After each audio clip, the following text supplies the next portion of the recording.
Before you watch this story, hit that like button and subscribe to see more incredible stories of justice, redemption, and truth that will leave you speechless.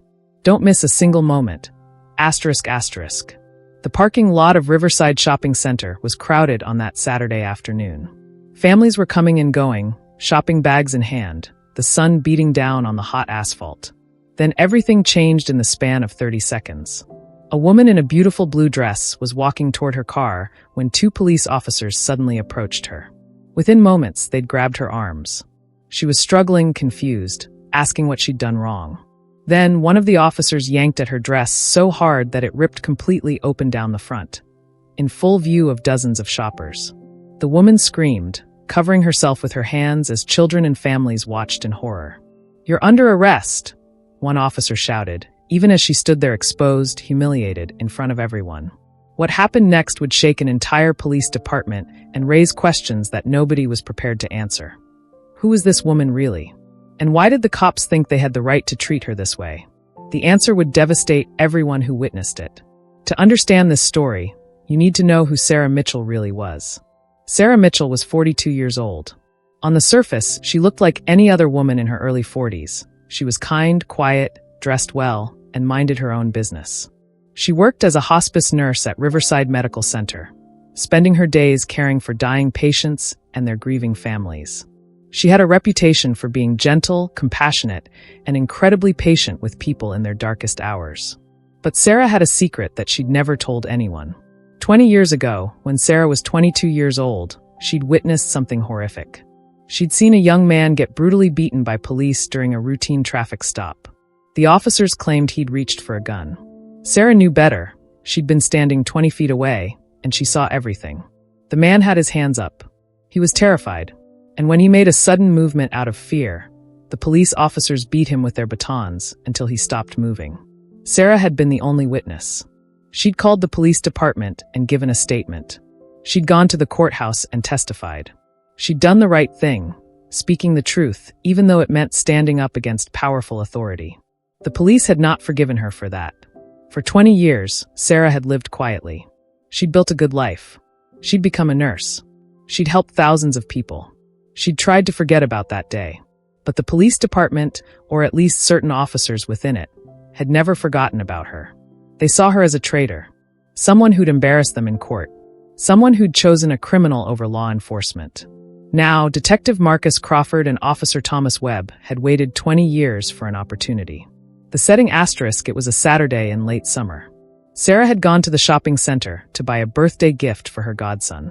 She was in a good mood. She was wearing a blue summer dress that she'd bought for a charity event. She had no idea she was about to be targeted. The conflict asterisk that morning, Detective Crawford had received a tip, completely anonymous and completely false, that a woman matching Sarah's description had been involved in a jewelry store robbery at the shopping center. The robber was described as a woman in her 40s wearing a blue dress. But here's the thing, there had been no robbery. The tip had been fabricated. Officer Webb had called it in himself, using an anonymous phone line.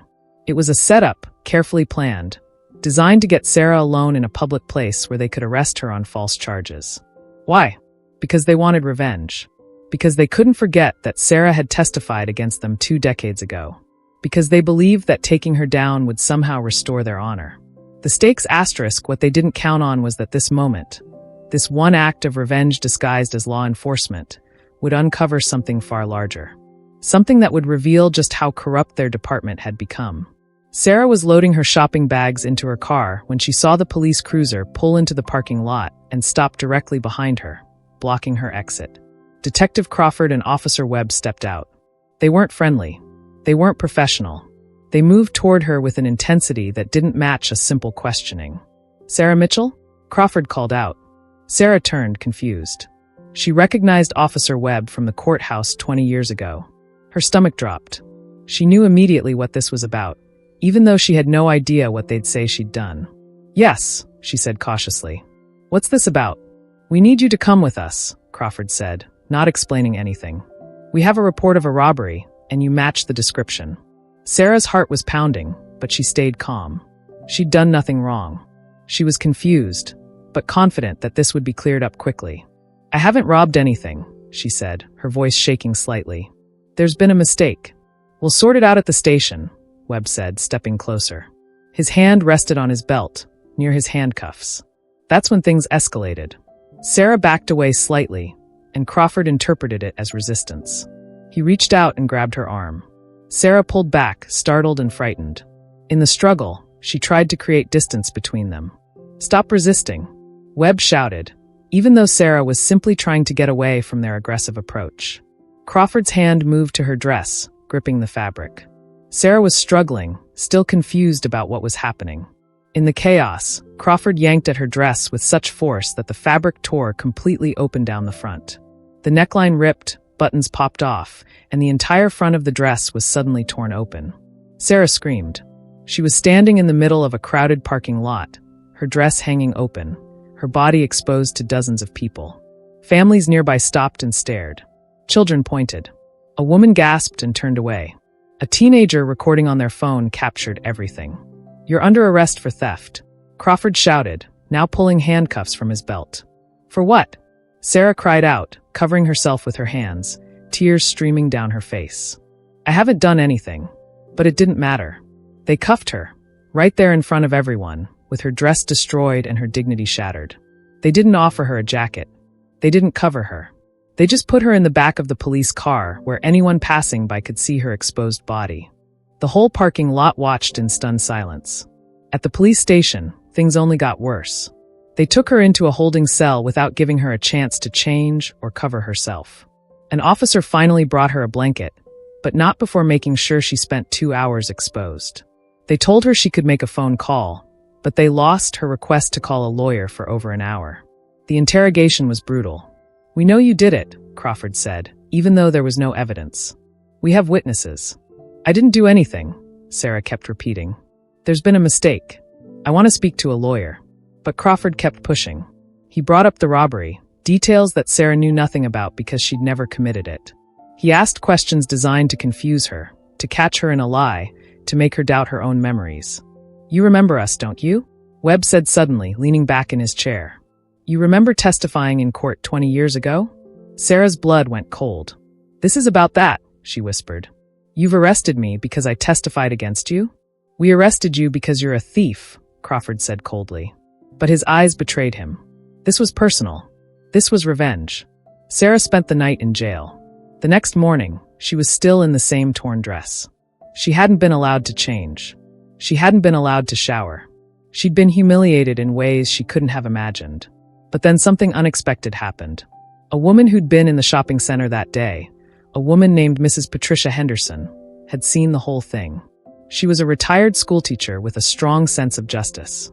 She'd recognized that something was very wrong with how Sarah was being treated, and she'd talked to other people who'd witnessed it.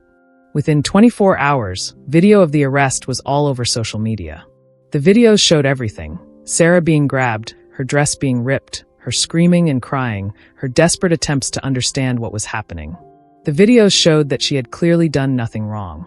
The videos showed police officers behaving like bullies, not law enforcement. The videos showed the truth. Once the videos went public, everything changed. The Riverside Police Department's phone lines were overwhelmed with calls. News outlets picked up the story. Local reporters started digging into the arrest. Within 48 hours, journalists had discovered that there had been no robbery. No jewelry store had reported any theft. The anonymous tip didn't exist. The entire arrest was fabricated. Detective Crawford and Officer Webb had made it up. They'd falsified a police report. They'd violated Sarah's civil rights. They'd assaulted her in public. And they'd done it all to settle an old score. Sarah's lawyer, a tough woman named Jennifer Torres who took the case for free, immediately filed complaints with the State Police Board, the FBI, and the District Attorney's Office. She held a press conference in front of the police station. "Sarah Mitchell did nothing wrong," Jennifer said, standing beside Sarah, who was now wearing clean clothes and had recovered some of her composure. "She was arrested because she had the courage to tell the truth 20 years ago. These officers have spent 2 decades holding a grudge. They fabricated evidence. They assaulted my client. And they violated every principle of professional law enforcement." The story exploded across the nation. News outlets that had covered the original courthouse case 20 years ago now came back to report on what had happened to Sarah since then. They interviewed former prosecutors. They talked to the man Sarah had testified for. He'd served 3 years in prison before his conviction was overturned when Crawford and Webb were found to have planted evidence. That man, David Johnson, gave a press conference of his own. "Sarah Mitchell saved my life," David said, his voice breaking with emotion. "She was the only person brave enough to tell the truth. She stood in court knowing these officers would come after her. And she did it anyway because she knew what I saw was wrong. Now, 20 years later, she's been attacked because she did the right thing. This is what happens when we allow corrupt police officers to operate without accountability." The investigation moved quickly. Within a week, the district attorney announced that Crawford and Webb had been arrested and charged with filing a false police report, assault and battery, violation of civil rights, conspiracy. The police chief held a press conference and announced a full internal investigation into both officers' careers. It was quickly discovered that this wasn't an isolated incident. Crawford and Webb had fabricated evidence in at least 7 other cases over the past 15 years. They'd arrested people on false charges. They'd ruined lives based on lies. But the real turning point came when Sarah gave her testimony to the state police board. She walked into the hearing room with her head held high. She was wearing the same kind of blue dress she'd worn that day, but this time it wasn't torn.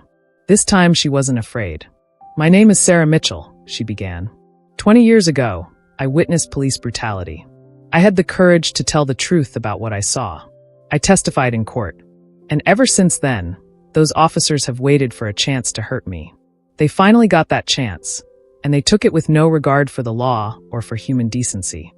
She paused, and her voice grew stronger. "But I want to say something to anyone watching this. Truth matters. Justice matters. And the courage to stand up to power, even when it costs you, is the most important thing we have. These officers tried to silence me by destroying my reputation and my dignity. But they failed. The truth came out. And now, finally, they will be held accountable." The room gave her a standing ovation. The board voted unanimously to revoke Crawford and Webb's police certifications permanently. They would never work in law enforcement again. Both faced trial for their crimes. The city of Riverside announced a civil settlement with Sarah in the amount of $4.2 million. Compensation for the assault, the false arrest, the emotional trauma, and the violation of her rights. But more importantly, they issued a formal apology and committed to major police reforms. 6 months later, Sarah stood in front of her hospice patients again, doing what she loved most, caring for people in their time of need. She was no longer ashamed. She was no longer afraid. She'd survived something that was designed to destroy her, and she'd come out stronger. The videos of her arrest were used in police training academies across the country as an example of what not to do. Police departments implemented new protocols for arrests. They required body cameras to be running at all times. They created civilian oversight boards. They took the warning seriously. Abuse your power, and you will be held accountable. But beyond the policy changes, there was a deeper lesson that resonated with people everywhere. The moral asterisk. There are people in this world who will try to punish you for telling the truth. They will use power. They will use authority. They will try to humiliate you and destroy your reputation. They will wait for their moment, and when it comes, they will strike without mercy. But here's what they didn't count on. The power of truth is stronger than the power of any institution. In a world where everyone has a camera in their pocket, in a world where video spreads instantly, in a world where people still believe in justice, truth cannot be buried forever. Sarah Mitchell didn't fight back with anger or revenge. She fought back with courage and dignity. She stood up and told her story. She let the truth speak for itself. And the truth was so powerful that it not only saved her, it exposed corruption that had been hidden for years. It changed policy. It protected future victims. It made the world slightly safer. The real lesson asterisk. When someone tries to humiliate you or destroy you because of fear or revenge, don't lose hope. Don't believe their lies about you. Don't accept their version of who you are. Hold on to the truth about yourself. Document everything. Speak up. And trust that in the end, truth has a way of emerging that no amount of power can suppress. Sarah's story became a symbol of something important. That ordinary people with courage and integrity can stand up to corrupt systems and win. Not through violence or retaliation, but through the simple power of telling the truth. Crawford and Webb went to prison. Their careers were over. Their reputations were destroyed. Not because Sarah sought revenge, but because she had the courage to let the truth come out. In the end, justice wasn't served by her enemy's destruction. Justice was served by the restoration of her dignity, by the acknowledgement that she had done nothing wrong, and by the knowledge that her courage had protected others from experiencing what she'd experienced. For everyone watching this story, if you've ever been treated unfairly by someone in authority, if you've ever been accused of something you didn't do, if you've ever felt powerless and humiliated, know this: your truth matters. Your voice matters. And sometimes the bravest thing you can do is simply refuse to accept a lie about yourself, no matter how much power stands behind that lie. The parking lot where Sarah was humiliated now has a memorial plaque that reads, "The truth always comes to light. Courage always wins." Did this story move you? Did it remind you why standing up for what's right matters?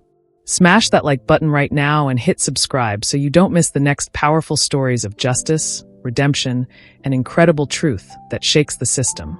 These stories prove that ordinary people can do extraordinary things. See you in the next video. Flex biceps sparkles ***.